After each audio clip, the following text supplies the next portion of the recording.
The chandeliers dripped with light like liquid fire, scattering diamonds across the polished marble floor. Waiters moved like shadows between tables dressed in white linen, balancing silver trays stacked with caviar and champagne. The air was thick with perfume, expensive cologne, and the low hum of New York's elite, congratulating themselves on another year of deals, mergers, and power. It was the kind of evening where appearances mattered more than truth, and where a single whisper could destroy reputations built over decades. At the center of it all sat Alexander Sterling, a man who carried wealth as if it were carved into his bones. His jaw was sharp, his tailored tuxedo flawless, his blue eyes restless as they scanned the faces of men who owed him fortunes. Tonight was not just a dinner, it was a performance. Every guest knew it. Every smile was rehearsed, every laugh was measured. And at his side, shining like a diamond in the firelight, sat Victoria Blackwood, the fiancée the press had declared perfect. She leaned close, her hand brushing against his as a waiter placed a tall crystal glass before him, filled with Dom Perignon that fizzed and sparkled like liquid gold. She whispered something in his ear, her voice soft, practiced, intimate. Alexander smiled faintly, lifting the glass with the ease of a man who trusted the world around him completely. But before the rim could touch his lips, a scream ripped through the hall. "Mr. Alexander, don't drink that!" The voice came raw, unpolished, cutting through the elegant hum of the evening like a jagged blade. 50 heads turned in unison, faces twisted with shock, disbelief, even outrage. And there, standing at the wide double doors of the hall, was Kesha Washington. She was still wearing her faded uniform, a cleaning bucket clutched in her trembling hands, her dark eyes burned with fear and conviction. The row froze. For a moment, no one even breathed. Alexander stopped mid-motion, the champagne glass suspended inches from his lips. His eyes narrowed, confusion and irritation flashing across his face. A billionaire was not used to being shouted at, especially not by someone who was supposed to remain invisible. The murmurs began almost instantly. "Who is she? The maid? What nonsense is this?"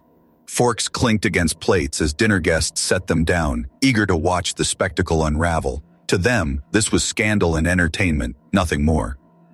Victoria was the first to move. She rose from her chair with the grace of a queen defending her throne, her laugh ringing out sharp and deliberate. "Darling, pay no attention, she's clearly lost her mind." Her voice was steady, but her hand twitched at her side. Kesha didn't back down, her chest heaved, but her eyes never left the glass in Alexander's hand. "She put something in it. I saw her. Don't drink." A heavy silence fell again. Alexander slowly lowered the glass, his mind racing. He glanced at the fiancée he had loved for 3 years, then back at the woman who had polished his floors for 12. One was polished perfection. The other stood in a worn uniform, her shoes scuffed, her hands raw from bleach and chemicals. One had power, the other had none. And yet, something in the cleaner's trembling but unwavering voice made the chandelier-lit hall feel suddenly dangerous. 50 pairs of eyes locked on him, waiting to see whether the billionaire would laugh at the absurdity, call for security, or listen to the woman no one else had ever bothered to hear. For the first time in years, Alexander Sterling felt his world slip out of his control. Suspicion flickered at the edges of his mind. A single question cut through the silence, chilling him more than the champagne ever could. Was it possible? The woman he planned to, Mary wanted him dead. The glass trembled in his hand, catching the fire of the chandeliers. Kesha's voice, raw and urgent, echoed again in his ears. "Please, sir, just don't drink it."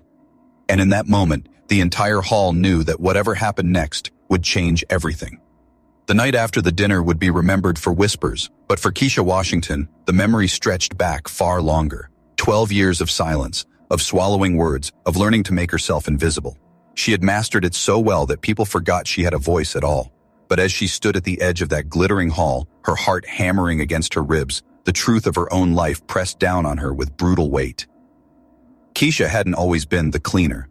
Once she was a woman with a white coat and a steady hand, her name etched on the doors of labs at Howard University. She had been the first in her family to graduate college, the first to earn a master's degree in analytical chemistry. Her father had called her doctor with pride, even though the title wasn't yet hers.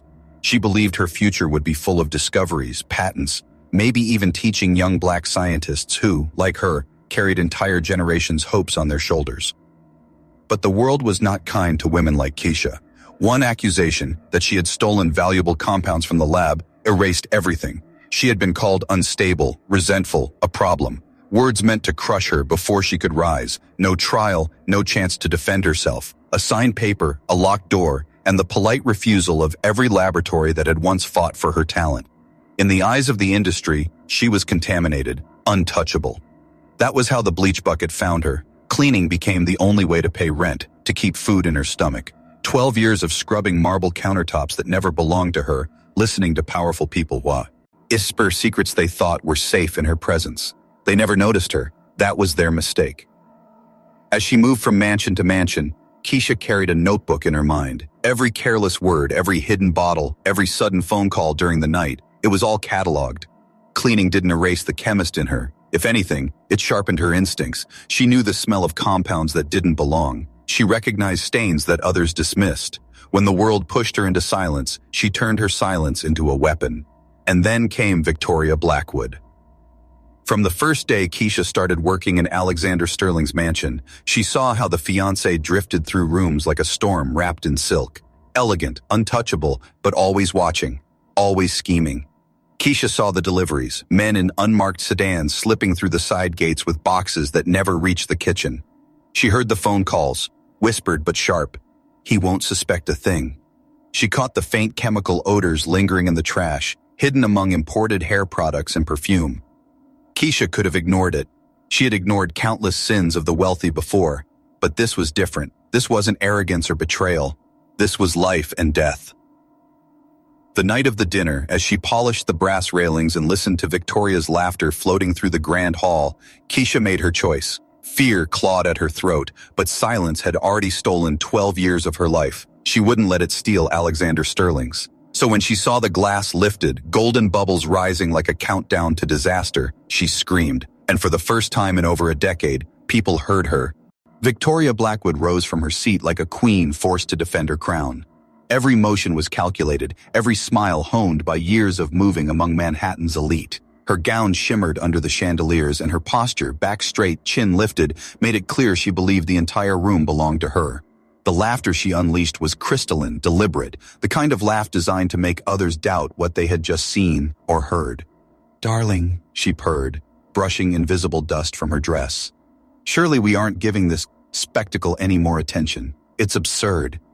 Her voice carried over the long dining table, soft enough to sound reasonable, sharp enough to slice the tension. Guests shifted in their seats, some exchanging looks that said everything. What nerve? A maid interrupting this evening?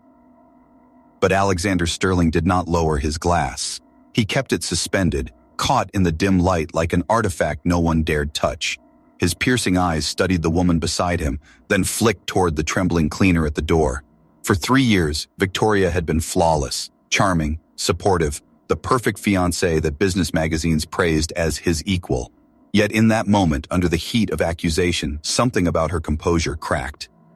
Kesha saw it first, a slight tremor in Victoria's manicured fingers, a flash of panic behind the polished smile. It was subtle, the kind of detail most would miss, but not someone who had spent 12 years studying people while pretending not to exist. "I saw her tampering with the glass," Kesha said, her voice trembling but steady enough to carry across the hall. "And I found strange things hidden in her room. Bottles, not perfume, not medicine." The guests erupted in whispers. "What bottles?" "She must be mistaken. Or jealous." Some laughed nervously, eager to side with Victoria, the woman who hosted them, flattered them, entertained them with grace. Victoria tilted her head, her smile tightening. "This woman clearly has problems, mental ones, if we're being honest. It's tragic, really. Perhaps the staff agency should review their hiring practices." Her tone was almost sympathetic, dripping with false concern, but her eyes, sharp, icy, unblinking, were locked on Kesha with venom. For a moment, Alexander almost wanted to believe her. It would have been easier to laugh, dismiss, move on with dinner. But something about the way Kesha spoke, raw, urgent, trembling, but unwavering, lodged in his chest. She had nothing to gain and everything to lose. And Victoria had just dodged instead of denying. The silence thickened. Forks no longer touched plates. The music in the background faded into irrelevance. All that remained was the pounding of Alexander's heart and the two women standing in opposition, one draped in diamonds, the other in a faded uniform still smelling of bleach. Kesha's eyes filled with tears, but her voice did not falter. "Please, sir, just don't drink it." Victoria turned to the guests, spreading her arms in theatrical disbelief. Look at this, a cleaning lady, desperate for attention, trying to humiliate us on the most important evening of our lives. Her laugh rang hollow now, too shrill, too forced.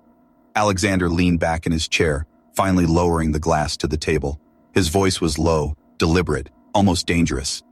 What kind of strange things did you find? The question cut through the room like a blade. Guests leaned forward, their curiosity overpowering their loyalty to Victoria. Kesha straightened, gripping the bucket as though it anchored her to the floor. Vials. Clear liquids. Hidden in her bathroom cabinet. Bottom drawer. Right side. Behind the hair products. Victoria froze for a split second. Just one beat too long. Long enough for everyone to see it. And in that pause, Alexander Sterling felt the ground shift beneath his life. The hall seemed to shrink as Alexander's question lingered in the air. 50 guests sat frozen, their jeweled necklaces and polished cufflinks catching the light, but no one dared to move. All eyes darted between the billionaire at the head of the table, the fiancée trembling under the chandeliers, and the black cleaner still standing at the doorway with her bucket clutched like a shield. Kesha's voice sliced through the silence, steady now, anchored by something deeper than fear. For weeks I've been watching, she said. Phone calls at odd hours, always when you were away. Deliveries made through the side entrance, never signed, never logged. Bottles of clear liquid hidden in her cabinet, tucked behind the imported hair serums. And questions, sir. Questions she shouldn't be asking. Alexander narrowed his eyes. What questions? Kesha stepped forward, ignoring the gasps of the guests who recoiled as if her presence might stain their gowns. Questions about your food habits, whether you shared plates, whether you had sensitivities to certain compounds, whether you ate alone at night. The words landed like bricks. Alexander's memory betrayed him. He could see Victoria leaning against the counter weeks ago, smiling sweetly as she asked, "Do you ever share your meals? I worry about hygiene, darling." He had thought it charming at the time. Now his stomach twisted. The guests whispered furiously, "That's too specific. Why would she ask such things? Ridiculous." Yet their voices carried the unease of people who knew the truth was clawing its way to the surface. Victoria tried to recover, laughing with more sharpness than charm. "I'm his fiancée. It's natural to care about his health. Honestly, Alexander, are we really entertaining this madness?" But Alexander wasn't listening to her laugh anymore. He was studying her hands, perfectly manicured, yet trembling as tau. Hay gripped the back of her chair.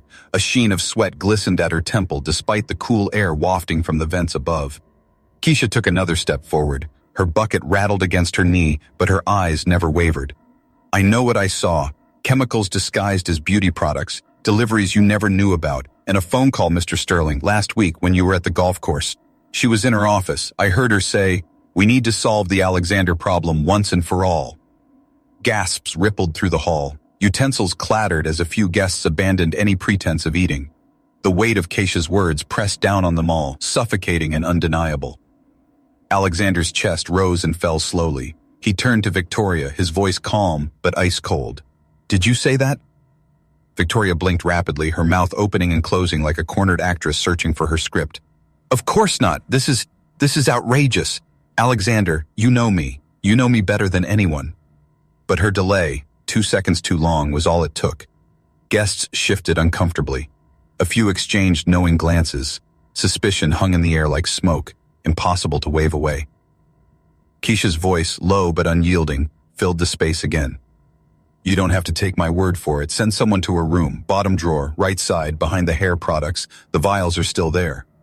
A hush swept over the hall. Even the chandeliers seemed to flicker as if the mansion itself was holding its breath. Victoria's mask cracked then. She slammed her hand against the table, her voice sharp and desperate. "That's an invasion of privacy. You will not allow a maid to dictate the rules of this house." Alexander's eyes burned into hers. "It's not your house yet," he said quietly. The words echoed, heavy as judgment. And in that moment, the glittering dinner turned into something else entirely. A courtroom with no judge, only witnesses, and a truth clawing its way to daylight. The room had stopped being a dinner and turned into an arena. The chandeliers still glittered, the silverware still shone, but the air was charged with something raw and dangerous. 50 of New York's wealthiest and most powerful sat frozen, their eyes darting between the billionaire who had just lowered his glass, the fiancée whose perfect mask was slipping, and the black cleaner who stood at the edge of the hall like an unexpected warrior. Victoria moved first, Her laugh rang out, sharp and brittle, a sound that bounced too harshly off the marble walls. She lifted her chin, drawing herself up with the grace of someone who had been admired all her life. "Do you see this?" she cried, gesturing toward Kesha with a flourish. "A maid, barely more than hired help, standing here, accusing me of something so vile, so grotesque, that it doesn't even deserve discussion." Gasps and murmurs rolled across the tables. A man in a navy tux whispered, "How dare she interrupt?" While another guest muttered, "But why does she look so nervous?" The room was split, half clinging to the familiar comfort of Victoria's elegance, half unsettled by the unflinching resolve of the cleaner who refused to be silenced. Kesha tightened her grip on the bucket, her knuckles white, but her voice didn't waver. "You've all underestimated me for 12 years. You thought I was invisible, furniture, someone who sees but doesn't speak, but I see everything." The words dropped like stones into water. Guests shifted in their seats, their discomfort growing. One woman in pearls leaned toward her husband and whispered, "She's too calm. This isn't hysteria. She knows something." Victoria's eyes flashed. "You dare insult this table? These men and women have built empires while you scrubbed their floors. Who are you to lecture them?" Kesha's jaw tightened. "I'm the one who knows the difference between perfume and poison." Her voice cut through the air like glass shattering, and the hall went dead silent again. Alexander's gaze moved between the two women, his mind racing. Victoria, his fiancée, her beauty cultivated, her charm perfected, stood there trembling beneath her facade. Kesha, in a faded uniform, bleach stains marking her sleeves, stood taller than she ever had, her voice strong, her eyes burning with truth. The contrast was dizzying, almost surreal. Guests began to take sides quietly. Some scoffed, muttering about delusions, desperate to restore the evening's order. Others leaned forward, their curiosity piqued, their instincts whispering that something far darker was unfolding than a maid's fantasy. Victoria slammed her hand against the table, her diamond ring flashing in the light. "Enough, Alexander, call security, now. Remove her before she does something dangerous." Alexander didn't move. His voice was calm, slow, heavy with suspicion. "Not yet." The words stopped Victoria cold. The guests murmured again, the tide shifting. Alexander Sterling was known for his precision, his ability to see through lies in boardrooms worth billions. If he wasn't dismissing this maid outright, then perhaps there was something to her claim. Kesha's eyes filled with tears she refused to let fall. "I'm not crazy. I'm not resentful. I'm not jealous. I'm a chemist. I studied compounds most of you can't even pronounce. I know what I saw, and I know what she's done." Her voice cracked, but her determination only sharpened. "You think I'm beneath you, but tonight the truth is standing in front of you, whether you want to hear it or not." The tension snapped like a drawn bowstring. Some guests stood, demanding the evening end. Others urged Alexander to search Victoria's room. And through it all, Victoria's mask continued to crumble, her perfect smile twisting into something desperate, brittle, and dangerously close to breaking. For the first time in her life, Victoria Blackwood no longer owned the room. And for the first time in 12 years, Kesha Washington did. The hall had become a storm, voices rising and crashing like waves against marble walls. Some demanded security drag Kesha out immediately. Others whispered in hushed tones that perhaps, just perhaps, her trembling words held more weight than Victoria's rehearsed calm. Alexander Sterling sat still at the head of the table, his jaw tight, his hand resting beside the untouched champagne glass that now glowed like a warning beacon under the chandeliers. And then a chair scraped back. The sound was small, but it cut through the noise like a blade. Dr. Marcus Henderson, a man whose reputation stretched from Ivy League lecture halls to the highest levels of forensic science, stood slowly from his seat near the middle of the table. His white hair gleamed under the lights, his glasses perched at the edge of his nose. The guests hushed instantly. Henderson was no gossiping socialite, no eager investor. He was truth carved into human form. "I've heard enough," he said, his voice low but commanding. He adjusted his glasses, his eyes fixed on Kesha. "You mentioned vials. You mentioned questions about intolerances and shared meals. Those are not idle curiosities, ladies and gentlemen. Those are the very questions a poisoner would ask to calculate dose and timing."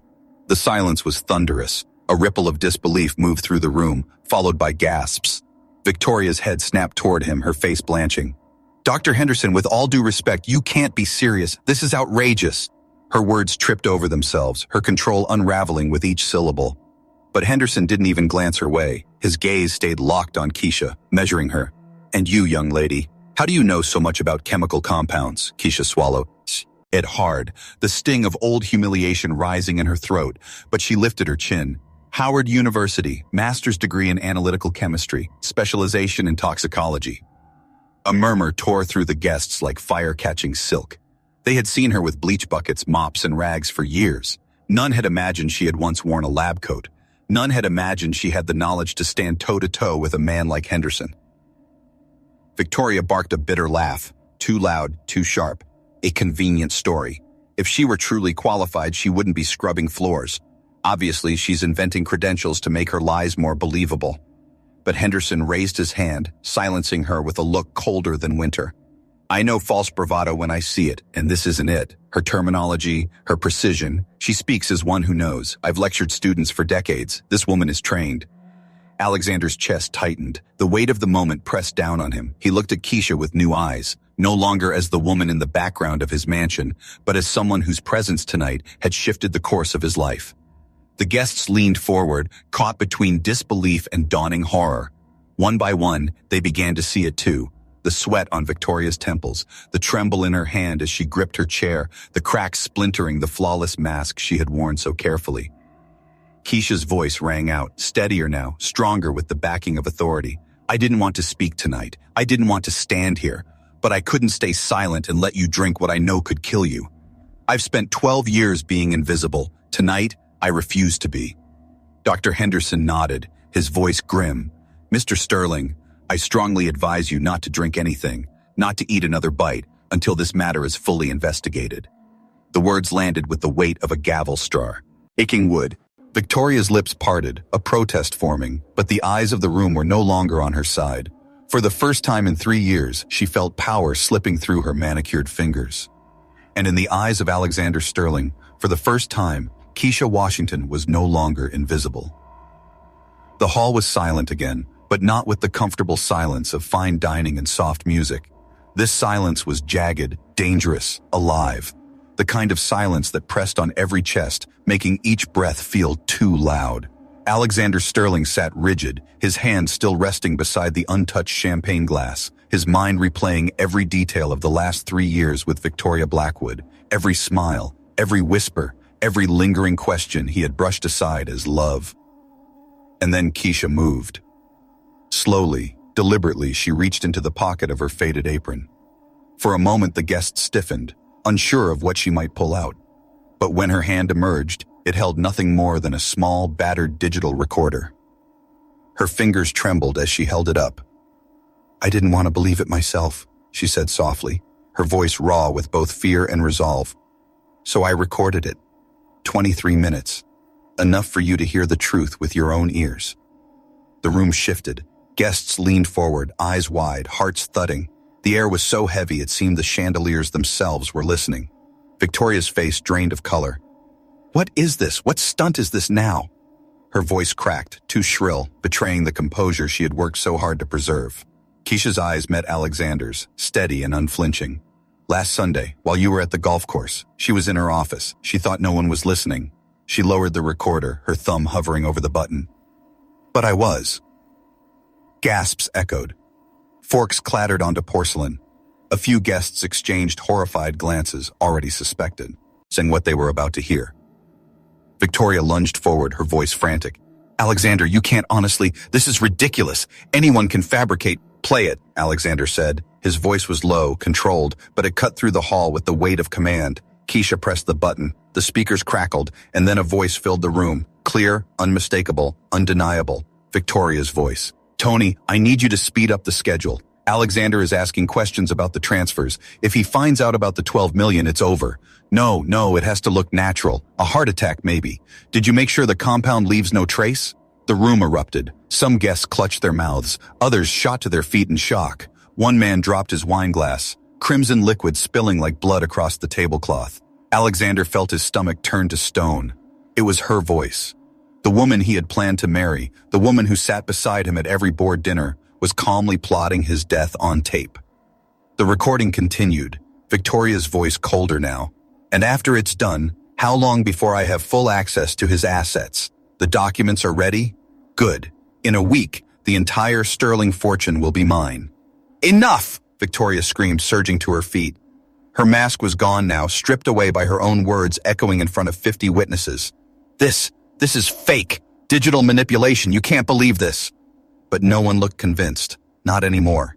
The sweat on her forehead, the tremble in her voice, the terror in her eyes. It was all too real. Kesha lowered the recorder, her face calm, her shoulders squared. "This is the woman you are about to trust with your life," she said quietly, her words slicing deeper than any shout could have. Alexander Sterling rose slowly, his chair scraping back. His voice, when it came, was low and deadly calm. "Victoria," he said, his eyes like ice, "you tried to murder me." And for the first time that night, it was Victoria who looked small, fragile, and powerless under the glittering chandeliers. Victoria's chest heaved as though the air itself had turned against her. The recorder's damning words still hung in the hall like smoke after a fire. Every syllable burned into the minds of the guests. The perfect fiancé, the socialite who could charm governors and CEOs alike, was now cornered under 100 watchful eyes. Alexander stood motionless at the head of the table, his gaze locked on her. His jaw was tight, his hands clenched at his sides, but his voice when it came was soft. So soft it made the silence more suffocating. "Tell me it isn't true." For half a heartbeat, Victoria tried to hold his eyes. Then something in her broke. Her laughter burst out first, too high-pitched, too jagged, nothing like the polished tones she had cultivated for years. The sound made several guests recoil. "True?" she spat, her voice cracking into hysteria. "You really want the truth, Alexander? Fine. Yes, I planned it. Yes, I wanted you gone. Because 3 years, 3 long years, of pretending to care about your endless business meetings, your arrogant friends, your boring conversations about markets and mergers, wasn't that enough?" The room erupted with gasps. A woman covered her mouth, her pearls rattling against her chest. A man muttered, "My God," under his breath. Victoria's mask was gone now, shattered completely. The diamonds on her ears sparkled cruelly as she paced, her voice rising, trembling with fury. "Do you know what it's like to smile every day? To play the perfect partner when all I wanted was out? To endure your controlling schedule, your constant need for perfection? I deserved better. I deserved all of it. The fortune, the freedom, the life without you." Her confession ricocheted across the hall like a gunshot. No one dared to move. The sound of her words filled every corner, making escape impossible. Alexander's face paled, but his eyes hardened. "So, everything." His voice cracked, the weight of betrayal bleeding through. Every word, every kiss, every promise. It was all an act? Victoria's lips twisted into something cruel. "Of course it was an act. Do you think I loved you? Please, you were my ticket, my stepping stone, my way into a world I deserved more than you ever did." Gasps and whispers spread like wildfire. A senator at the far end of the table muttered to his wife, "She's finished." Another guest shook his head in disbelief, whispering, "I never trusted her smile." Kesha stood frozen near the doorway, her heart pounding. She had prepared for denial, for deflection, but not for this. A raw, vicious confession torn from Victoria's own mouth. She could see Alexander's shoulders trembling, though his face remained hard as stone. "You stole from me," he said finally, his voice steady again, though colder than the air-conditioned chill. $12 million, and you plotted to take the rest with my life." Victoria laughed again, a sound closer to a sob. "I earned it. 3 years of tolerating you. 3 years of playing the perfect doll. That was my payment. I earned every cent." The guests had shifted from shock to disgust. Faces that once adored her now turned away. Men who once sought her favor shook their heads. Women who had envied her poise now stared with pity or rage. The mask of the perfect fiancé was gone. All that remained was a woman stripped bare, consumed by greed, screaming her hate into a room that would never forgive her. And standing at the center of it all, Alexander Sterling knew his life, his trust, his future, had been ripped apart in front of 50 witnesses. Victoria's scream echoed, raw and bitter. "I deserved that fortune." But no one believed her anymore. The chandeliers still glittered, but the glamour had vanished. The hall was no longer a stage for Manhattan's elite. It was a crime scene dressed in silk and silver. Victoria's scream still echoed faintly, but her words had done their damage. The woman who once ruled rooms with her smile now stood shaking, her beauty fractured by rage and desperation. And then, faint at first but growing louder, came the sound that sealed her fate. Sirens, sharp, rising, unstoppable. The guests turned toward the tall windows as the red and blue lights washed faintly across the glass. The weight of inevitability settled over the room like a heavy curtain. Alexander Sterling stood straighter, his face carved in stone. For years he had commanded boardrooms with his voice, but now his words carried something deeper, a fury cooled into resolve. "Victoria Blackwood," he said, each syllable precise, deliberate. "You will answer for every lie, every theft, every plan you made behind my back." Victoria's lips parted, desperate to form another excuse, another plea, but nothing came. Her hands trembled too violently. Her eyes darted from face to face, searching for an ally, but every guest looked away. Men who once courted her favor now studied their plates. Women who once envied her elegance now refused to meet her eyes. She was utterly alone.